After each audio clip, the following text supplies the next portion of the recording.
สอบถามผู้ฮู้แน่มันออกเป็นแบบนี้แม่ก็ปกติเยอะบ่เนี่ย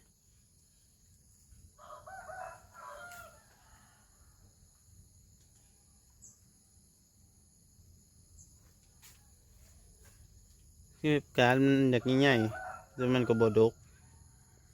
มันผิดปกติบ่เนาะ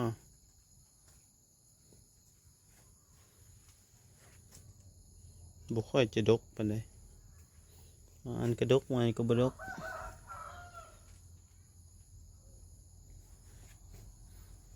ผู้ฮู้ช่วยมาตอบให้หน่อยเด้อผู้ใดเคยปลูกเห็ดขอนนะ